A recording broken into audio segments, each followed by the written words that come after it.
బాలికలకు సామాజికంగా, ఆర్థికంగా, మానసికంగా భరోసానివ్వాలని జిల్లా కలెక్టర్ కె వెట్రిసెల్వి అన్నారు. స్థానిక సెయింట్ తెరెసా మహిళా కళాశాలలో జిల్లా మహిళాభివృద్ధి, శిశు సంక్షేమ శాఖ ఆధ్వర్యంలో జాతీయ బాలికా దినోత్సవాన్ని ఘనంగా నిర్వహించారు. ఈ కార్యక్రమాన్ని ఎమ్మెల్యే బడేటి రాధాకృష్ణయ్యతో కలిసి జిల్లా కలెక్టర్ వెట్రిసెల్వి జ్యోతి ప్రజ్వలన చేసి ప్రారంభించారు. దీనిలో భాగంగా స్థానిక అమరావతి సెంటర్ నుంచి సెయింట్ తెరెసా కళాశాల వరకు నిర్వహించిన బైక్ ర్యాలీని కలెక్టర్ వెట్రిసెల్వితో కలిసి శాసనసభ్యులు బడేటి రాధాకృష్ణయ్య ప్రారంభించారు. అనంతరం సంతకాల సేకరణలో జిల్లా కలెక్టర్ వెట్రిసెల్వి, ఎమ్మెల్యే బడేటి చంటి సంతకాలు చేశారు. ఆడపిల్లలను సంరక్షించి విద్యావంతులను చేస్తామని ఈ సందర్భంగా ప్రతిజ్ఞ నిర్వహించారు.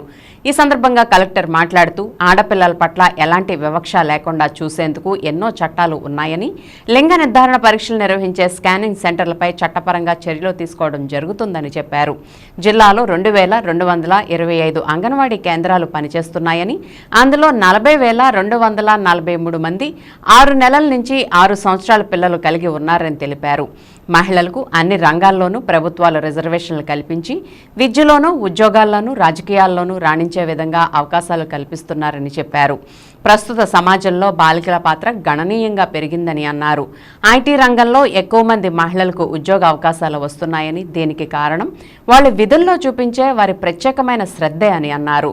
తల్లిదండ్రులకు అవగాహన పెరిగిందని, తమ పిల్లలకు ఉన్నతమైన విద్యాబోధనలు కలిగించడానికి సాయశక్తులా కృషి చేస్తున్నారని తెలిపారు.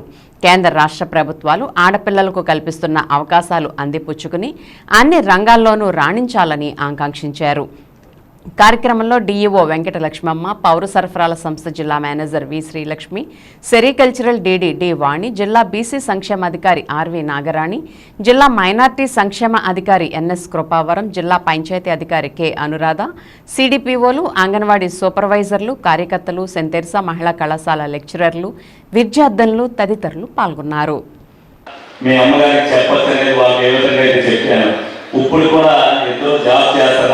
రెండు సంవత్సరాలు అయింది నేను జాయిన్ చేసేటప్పుడు హాస్టల్కి వెళ్ళేటప్పుడే ఇవాళ వరకు నేను వెళ్ళా. అంటే అలా మనం కూడా వాళ్ళకి అవగాహన కల్పించేటట్టుగా చేస్తే ఏ ఇబ్బంది రాదు. ఇంటర్మీడియట్ డిగ్రీ చదువుకునేటప్పుడే అందరూ కూడా మనకు మైండ్ మెచ్యూరిటీ అప్పుడే అవుతుంటుంది. అప్పుడే ఎప్పుడైనా కొద్దిగా ఎవరైనా ఏదైనా డీప్ టీచింగ్ అప్పుడు కానీ ఏదైనా ఈ ఎఫ్ఐలో పడటం కానీ బాలికలు అనేది ఆ టైంలో అవుతుంది. ఆ టైంలో మీరు ప్రికాషనరీగా బాగా ఆలోచించుకుంటే జీవితంలో సక్సెస్ అవ్వాలి అని అనుకుంటే ఆ టైం తల్లిదండ్రులు కూడా జాగ్రత్తగా ఆ పీరియడ్ లో మనం వాళ్ళ చదువు పట్ల శ్రద్ధను పెంచగలిగితే ఏ విధమైన ఇబ్బందులు ఉండవు. రూట్ లో బాయ్స్ కాలేజెస్ ఉన్నాయి. They are harassing me, not me specifically. ఆడపిల్లలు గర్ల్స్ కాలేజ్ నుంచి వస్తేనే వాళ్ళు పాట పాడడం, దీస్ డోర్స్ అన్ని వీటిలో బీట్ చేసేసి ఏదో చేయడం అవన్నీ చేస్తూనే ఉంటారు. But it doesn't stop me from going to college. It doesn't stop me to become what I become now. So అందువల్ల అన్ని ప్రాబ్లమ్లు వస్తాయి, ఎన్ని అబ్స్టకల్ వస్తాయి, అవన్నీ దాటి వెళ్ళడానికి మన దగ్గర పవర్ ఉన్నాయి.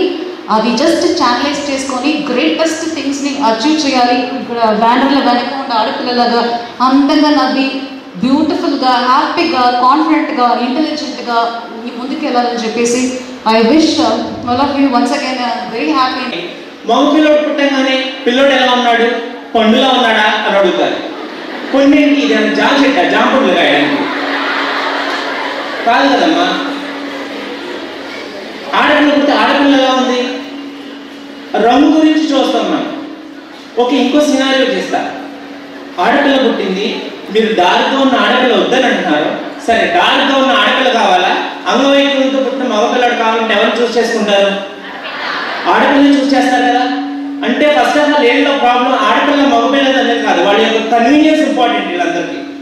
మనం అది చూసి దట్ ఈస్ వెరీ ఇన్స్పైరింగ్. ఎందుకంటే to be selected as a pilot నేను సెలెక్ట్ కాలేదు. ఆ ఫిజికల్ ఫిట్నెస్ స్టాండర్డ్స్ నాకే లేవని చెప్పి రిజెక్ట్ చేశారు ఎయిర్ ఫోర్స్కి.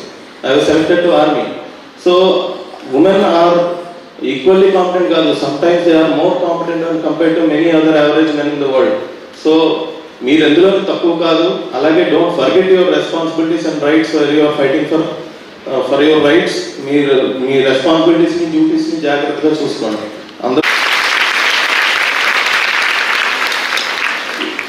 ఇప్పుడు ఈ కార్యక్రమానికి ముఖ్య ఉద్దేశమైన బేటీ బచావో బేటీ పడావో ఆ థీమ్ని బేస్ చేసుకుని మన అందరం ఎంత కంకణబద్ధులమై ఉంటామో అనే దానికి ఒక స్టాండర్డ్ ప్రతిజ్ఞ అనేది ఉంది. ఆ ప్రతిజ్ఞ చేయించవలసిందిగా గౌరవ వేదిక మీద ఉన్న పెద్దలందరినీ కోరుచున్నాం.